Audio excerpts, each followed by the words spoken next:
بتائیے گا کہ اکثر جو ہے آپ کو پتہ ہے کہ جب سحری کے اوقات میں والدہ اٹھتی ہیں، بچے جو ہوتے ہیں وہ سوئے اٹھے آ جاتے ہیں، وہ ضد کرتے ہیں بچوں سے، ماں سے ضد کرتے ہیں کہ ماں ہم نے بھی روزہ رکھنا ہے، تو ماں ان کو روزہ رکھوا تو دیتی ہے، لیکن جب آدھا دن گزرتا ہے تو بچہ جو ہے وہ بھوک سے، تو ظاہر سی بات ہے بچہ ہے، تو اس کے بارے میں آپ کیا کہنا چاہیں گے کہ کس طرح جو ہے اگر بچے کو روزہ رکھوانا ہے تو اس کی عمر کتنی ہونی چاہیے، سمجھ بوجھ اس کا کیا ہونا چاہیے، تو اگر رکھوانا ہے، اگر چری روزہ بھی رکھوانا ہے تو اس کے اوپر بھی ذرا بات کریں ہمارے سے۔ اچھا، اس میں پہلے تو یہ ہمیں سمجھ لینا چاہیے کہ روزہ فرض کب ہوتا ہے، بالکل صحیح ہے۔ کیونکہ جب تک ہمیں یہ نہیں پتہ ہوگا کہ روزہ کب فرض ہوتا ہے اور کس پر فرض ہوتا ہے یا لازم ہوتا ہے، تو پھر اس کے جو احکام ہیں اس کو سمجھنا اور اس پر لاگو کرنا اور یہ فتویٰ لگانا وہ ذرا آسان ہو جاتا ہے۔ ہاں، روزے کی جو شرائط ہے اس میں ایک تو عاقل ہونا چاہیے، عقل مند انسان بڑی اچھی ہونا بات کی آپ۔ چاہیے، بالغ ہونا چاہیے، یعنی کہ وہ بلوغت کی عمر کو پہنچ چکا ہو،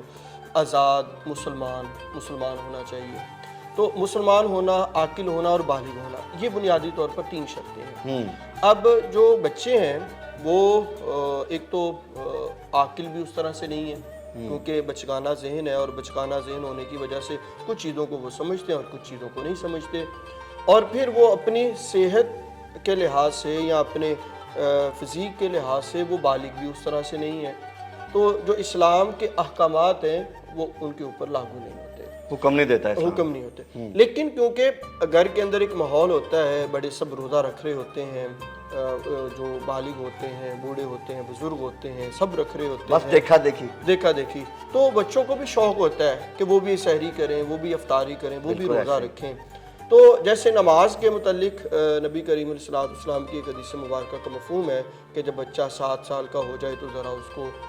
نماز کا حکم دیا جائے، پڑھایا جائے، اور جب 10 سال کا ہو جائے تو تھوڑی سختی کی جائے۔ تو بچے بڑوں کو ہی دیکھ کر سیکھتے ہیں، اور اگر ہم اس پروسیس کے اندر، روزہ اور افطاری کے پروسیس کے اندر ان کو شامل نہیں کریں گے تو روزہ رکھنے کے متعلق ان کا جو ذہن ہے وہ نہیں بنے گا، تو وہ بڑے ہو کر بھی روزہ رکھنے کے قریب نہیں جائیں گے۔ تو بچوں کو ساتھ بٹھایا جائے، سحری اور افطاری کے موقع پر ان کو سحری اور کہنے کا افطاری آپ کا کروائی جائے۔ مقصد یہ ہے کہ پراپر ایک دسترخوان بچھائیں اور اس کے اوپر فیملی گیٹ ٹوگیدر ہوں تاکہ بچوں کے اندر بھی جو ہے یہ جذبہ پیدا ہو اور وہ سحری کر لیں۔ اب بچوں کو بھی پتہ ہے، پیرنٹس کو بھی پتہ ہے کہ وہ پورا روزہ تو نہیں رکھ سکتے، بہت سارے بچے ہوتے ہیں وہ پورا روزہ بھی رکھتے ہیں، اور بہت سارے بچے ہیں جو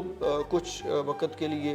رکھ پاتے ہیں اور کچھ وقت کے لیے وہ پھر کھانا، وہ پیرنٹس بھی اجازت دیتے ہیں کھانے۔ اب کیونکہ وہ روزہ ٹوٹنے کا کفارہ تو اس وقت آئے گا نا جب وہ بچے کے اوپر وہ لازم ہوگا۔ اب بچے کے اوپر روزہ لازم ہی نہیں ہے،